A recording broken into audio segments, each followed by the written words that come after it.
Yeah, unfortunately, I am not Beyonce, as you might be able to tell by looking at me.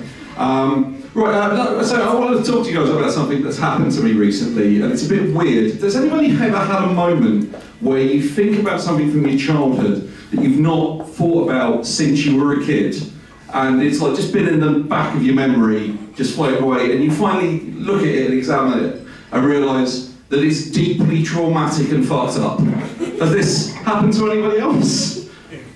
Not just me, I just want to check that. It's just not just me having a breakdown. Because this recently happened to me, and it happened to me with a kids' cartoon show I used to watch called The Animals of Farthing Wood. There's some recognition in the room. For the people who don't know, if you're a younger person or if you're not from these shores, I'll explain what The Animals of Farthing Wood was.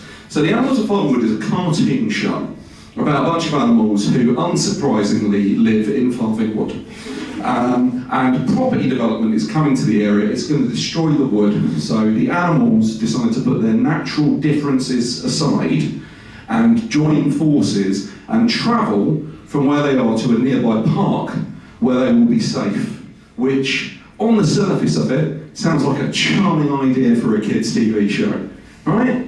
And in addition to that, it was animated beautifully. It was like the best the BBC could afford at the time. And like near Disney levels, it's, if you had to describe the ideal kids' TV show for small children, this is the show that you would describe, right? But it wasn't like that. It was a trap. It was a show that existed for one reason, and that reason was to teach small British children that the universe is a cruel and uncaring place and death is inevitable. You might think I'm exaggerating there, right? The show ran for 39 episodes. In those 39 episodes, 24 main characters die. Okay? I did some calculations. That works out at 0.6 deaths an episode, right? To give you a ballpark figure, The Sopranos is 0.7. Right? And this is like, and you might be thinking at this point, oh, these were like kids' TV show deaths. They probably didn't show anything like too horrific or anything like that on screen. No, this was some fucking Game of Thrones shit. Right?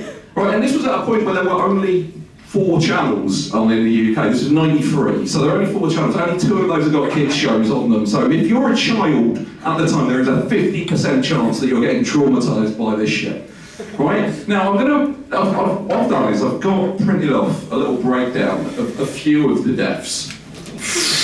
And I want to just run through them, and you can see if you guys agree with me that this is not suitable viewing for children. Okay? So, in the episode Between Two Evils, again, this is a kids show, okay? The death of the hedgehogs.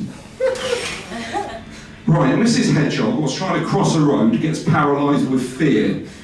Mr. Hedgehog is not paralysed with fear, but can't imagine life without her. So instead of leaving her, he returns, embraces her one final time, and then they get hit by a truck. That's episode 4.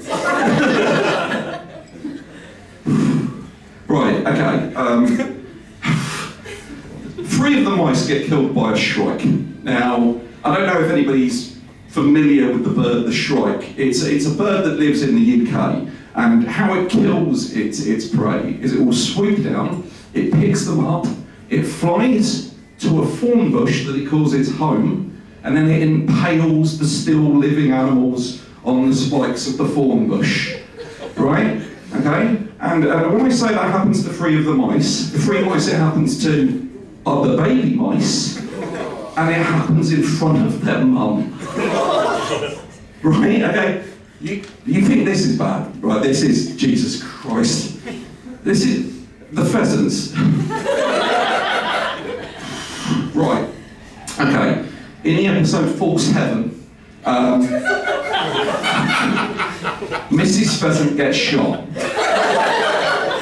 Now, that's not too severe, but I need to bring it up so that you have the full context for what happens to Mr. Pheasant in the episode Snare for the Unwary. After being bullied by the other animals for dreaming his wife, Mr. Pheasant decides to prove that he's brave by travelling back to the farm and rescuing Adder, the snake, who's been unfortunately at this point left behind. He doesn't discover Adder when he's there. You know what he discovers when landing on the windowsill of the farmhouse is the perfectly roasted corpse of his wife, filling him with a level of horror that we can only imagine as people as being the most horrifying thing ever. Then he gets shot. Again, this is a kid's show, okay? Right? So what I'm driving at here, ladies and gentlemen, the point I really wanted to make about this is if ever you wonder why millennials are the way we are, it's because I was brought up on a kids' TV show in which at one point there is a line of dialogue between two main characters, right, where one of them says to the other, "You just ate my wife."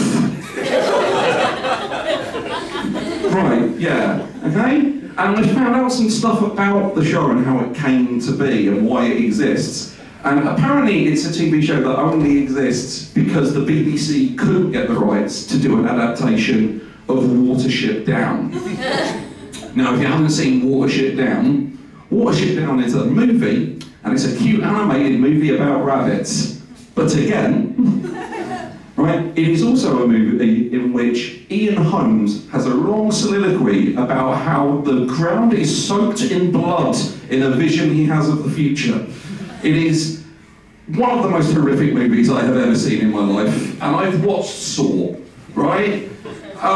What I'm just going to say is that I don't understand, and I never will, why British people who were charged with the job of entertaining children back in the 90s all decided that what we needed to know was fear. Anyway, thank you, good luck.